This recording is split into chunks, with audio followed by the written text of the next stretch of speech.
Good evening, all. Let us start chapter number 1, matter and its surrounding. Yesterday we have seen the three states of matters, that are solid, liquid and gases, and we have seen the characteristics of solid state, liquid state and gaseous state. Okay, now moving forward, the next topic of this chapter is, can matter change its state? Matter क्या अपना state जो है वो change कर सकता है?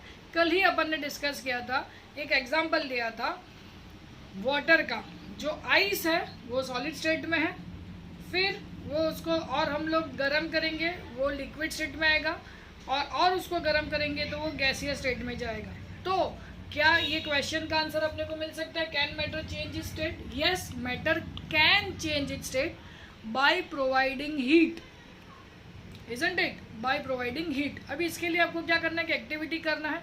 Activity में एक आपको बर्फ़ लेना है, बर्फ़ को एक वेसल में निकालना है, वेसल में रखो बर्फ़ को और हीट दो। जैसे आप हीट दोगे थोड़े टाइम के बाद, आफ्टर सम टाइम, ये जो हीट है ये हीट आइस एब्सॉर्ब करेगा, वो कन्वर्ट होगा किस में? लिक्विड में, और लिक्विड हीट एब्सॉर्ब करेगा, वो कन्वर्ट होगा किस में? वाटर वेपर में। इसके अंदर आपको ये पॉइंट्स लिखना है। Yes, water can matter change it's state? Yes, it can change it's state. We know the best example, water exists in three states. Solid state is ice, liquid state is water and gaseous state is water vapor. अब ये change करने के लिए क्या ज़रूरी है? तो change करने के लिए क्या ज़रूरी है? टेम्परेचर। जब हम कोई एक पर्टिकुलर स्टेट को टेम्परेचर देते हैं या टेम्परेचर निकालते हैं, या गर्म करते हैं या ठंडा करते हैं। टेम्परेचर निकालना मतलब उसको ठंडा करना, बराबर है। अगर मैं कोई चीज़ फ्रीज में रखता हूँ तो उसका टेम्परेचर निकालता हूँ, अगर मैं किसी चीज़ को गर्म करता हूँ उसको टेम्परेचर देता हूँ। So when I am giving temperature, heat बढ़ेगा, when I am removing temperature, heat कम होगा। ठंडा करना, गर्म करना। अभी एक्चुअल क्या होता है मूवमेंट, वो समझना ध्यान से। जब आइस लिया, आइस को मैंने गर्म किया, उसको हीट दिया, तो हीट देने से क्या हुआ कि जो मैटर के पार्टिकल्स के बीच में जो गैप है, या matter it is in the continuous motion, ये अपने को पहले ही पता है, अपन ने पहले देखा थी। Matter particles are in the state of random motion, ये हमेशा घूमते रहते हैं with some kinetic energy. When we provide heat, particle gain energy and they move with larger kinetic energy, they move faster. Clear? इनका जो movement है वो जल्दी बढ़ता है, उनका एनर्जी बढ़ता है, और ये मूवमेंट और ज़्यादा ज़ोर से करने लगता है। बराबर है? ये समझ में आ रहा है बात? तो जैसे होगा ये एनर्जी गेन करते जाएगा, गेन करते जाएगा, और एक पॉइंट पे इतना एनर्जी गेन करेगा कि वो जो है वो स्टेट को चेंज कर देगा। तो सॉलिड होगा तो लिक्विड में कन्वर्ट होगा, लिक्विड होगा तो गैस में कन्वर्ट होगा। ये सिर्फ और सिर्फ टेम्परेचर की वजह से ही होता है। अभी एक बात और समझना कि जैसे हम हीट देते तुरंत का तुरंत, वो स्टेट चेंज क्यों नहीं करता? जैसे जो आइस का है, आइस बनने का 0 डिग्री सी पे आइस बनता है। बॉइल वाटर का बॉइलिंग पॉइंट है 100 डिग्री सी, तो 100 डिग्री सी तक हीट कहाँ जाता है? 0 डिग्री सी तक बर्फ़ बनता है, तो 0 डिग्री सी के पहले बर्फ़ क्यों नहीं बनता? ये भी क्वेश्चन है। अगर मैं पानी रहता हूँ, एक वेसल के अंदर पानी रखता हूँ, उसको गर्म करता हूँ, तो गर्म करने को टाइम जाता है, थोड़े टाइम के बाद वो बॉईल होता है। बॉईल 100 डिग्री के ऊपर जाके वो वाटर वेपर में कन्वर्ट होता है। तो तब तक जो मैं हीट देता हूँ वो हीट किधर जाती है? बराबर है? तो अभी इसका एक मतलब, इसका कंसेप्ट समझना कि जब मैं किसी मतलब एक वाटर को मैंने बॉईल किया, वाटर को गर्मी दिया, उसका टेम्परेचर बढ़ा है, हीट बढ़ा है, तो पहले क्या होगा? जो पहले ये जो पार्टिकल है वो खुद एनर्जी लेंगे, और वो एनर्जी लेने का भी एक मैक्सिमम पॉइंट होता है। मतलब अगर आपको भूख लगा है और आपके सामने आपका फेवरेट खाना है, तो आप कितना खा सकते हो? जब तक आपका स्टमक फुल नहीं होता। वैसे ही जब आपका स्टमक फुल हो जाता है, सैचुरेट हो जाता है, वैसे ही जब मैं टेम्परेचर देता हूँ, ये पार्टिकल एनर्जी गेन करता रहता है। कब तक एनर्जी गेन करेगा? जब तक वो सैचुरेट नहीं हो जाता। जो मोमेंट पे वो सैचुरेट हो जाता है, जब सब पार्टिकल सैचुरेट हो जाता है, ये अपना स्टेट चेंज कर देता है। मतलब ये जितने पार्टिकल है उसको सैचुरेट होने को कितना डिग्री चाहिए? 100 डिग्री चाहिए। 100 डिग्री पे सबके सब पार्टिकल सैचुरेट हो जाते हैं, ज़्यादा एनर्जी ले नहीं पाते, तो ये क्या करेंगे? स्टेट चेंज कर देंगे। समझ रहे हैं? तो इसी का उल्टा, अगर मैं किसी चीज़ को ठंडा करूँ, इसके अंदर से हीट निकाल दूँ, तो ये हीट छोड़ते लगते हैं, लेकिन एक बात उसके पास कुछ भी हीट नहीं बचेगा, पूरा का पूरा हीट दे दिया जाएगा, तब वो लिक्विड से आइस में कन्वर्ट हो जाता है। समझ रहे हैं बात?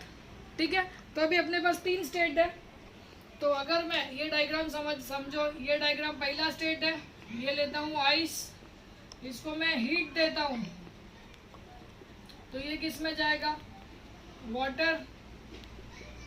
और इसको भी मैं हीट देता हूँ, तो ये किस में जाएगा? ये जाएगा वाटर वेपर। अभी रिवर्स प्रोसेस देता हूँ, यहाँ से रिवर्स प्रोसेस, इसको मैं कूल करता हूँ, वाटर वेपर को ठंडा करूँगा, वाटर बनेगा, वाटर को और कूल करूँगा तो क्या बनेगा? Ice.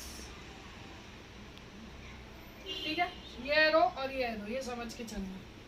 This is nothing but the effect of temperature, most important point. इसको ध्यान से पढ़ो, ये पूरे 1.5 से 2 पेज का एक्सप्लेनेशन है, ध्यान से पढ़ो एक्टिविटी के साथ। कुछ भी डाउट हो तुरंत ग्रुप पे पोस्ट करो, सर ये पार्ट नहीं समझा, मैं तुरंत उसको एक्सप्लेन करता हूँ। ठीक है, ये नोट डाउन करो, आगे का अपन देखते हैं। So next topic is effect of change of pressure. अभी अपन ने देखा टेम्परेचर किस तरीके से स्टेट चेंज करता है, अभी अपन ये देखेंगे कि प्रेशर से किस तरीके से स्टेट चेंज होगा। सिंपल बात है, कल अपन ने 3 स्टेट देखे थे, सॉलिड, लिक्विड एंड गैसेस। अभी एक बात समझो कि 2 पार्टिकल के बीच का डिस्टेंस सबसे कम होता है सॉलिड में, बहुत कम होता है, डायग्राम बनाया था कल, फिर उससे थोड़ा ज़्यादा लिक्विड में और सबसे ज़्यादा गैस में। 2 पार्टिकल के बीच का डिस्टेंस, 2 पार्टिकल के बीच का डिस्टेंस अगर हम देखें तो सबसे कम होता है सॉलिड में, जिसकी वजह से उसको डेफिनेट शेप एंड साइज है। फिर इससे ज़्यादा,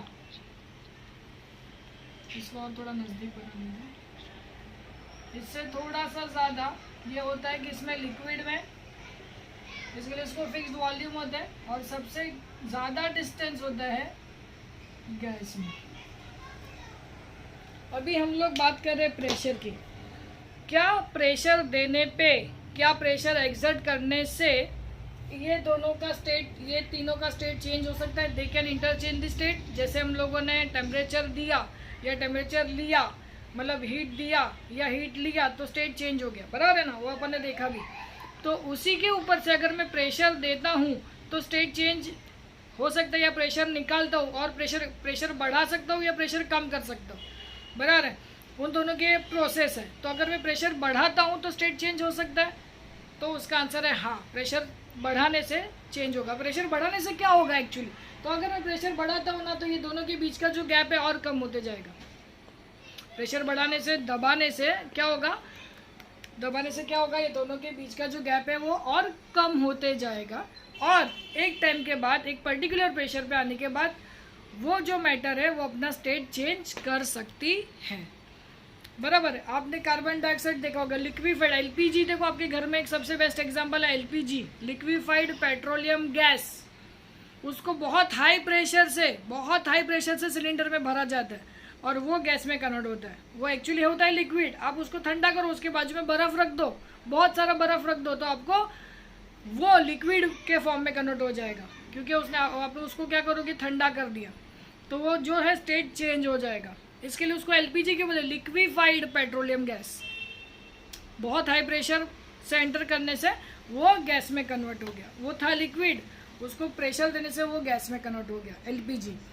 दूसरा जो है कार्बन डाइऑक्साइड। कार्बन डाइऑक्साइड जो है वो गैस है, लेकिन उसको अगर बहुत ज़्यादा प्रेशर दोगे तो वो सॉलिड में कन्वर्ट हो जाता है। उसको हम लोग ड्राई आइस बोलते हैं, जो फायर एक्सटिंग्विशर में काम आता है।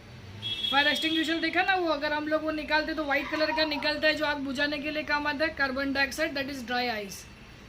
That is also very high pressurized, filled into the fire extinguisher. So the question is कि अगर हम प्रेशर एक्सर्ट करेंगे तो स्टेट चेंज हो सकता है। सो अभी हमारे पास 2 तरीके हैं स्टेट चेंज करने के, पहला टेम्परेचर, दूसरा प्रेशर, बराबर? जैसे उसमें भी एक डायग्राम था, इसमें भी एक डायग्राम है। लिक्विड से सॉलिड जाएंगे या सॉलिड से लिक्विड जाएंगे तो फ्यूजन होगा, ये नाम याद रखना है। और लिक्विड से सॉलिड आओगे तो सॉलिडिफिकेशन होगा। लिक्विड से गैस जाओगे तो वेपोराइजेशन है, और गैस से लिक्विड जाओगे तो कंडेंसेशन है। सॉलिड से गैस जाओगे तो सब्लाइमेशन है। सब्लाइमेशन दोनों तरीके से होगा, गैस से सॉलिड या सॉलिड से गैस, दोनों को सब्लाइमेशन बोलेंगे। ये प्रोसेस के नाम है, ये आपको याद रखने हैं। फिर से बोलता हूँ, सॉलिड से लिक्विड जाओगे उसको हम फ्यूजन बोलेंगे, और लिक्विड से सॉलिड आओगे तो सॉलिडिफिकेशन बोलेंगे, ठीक है। लिक्विड से गैस जाओगे तो वेपोराइजेशन होता है, और गैस से लिक्विड जाओगे तो कंडेंसेशन होता है। सॉलिड से गैस जाओ या गैस से सॉलिड जाओ, दोनों को हम बोलेंगे सब्लाइमेशन, ठीक है। क्लियर हो गया?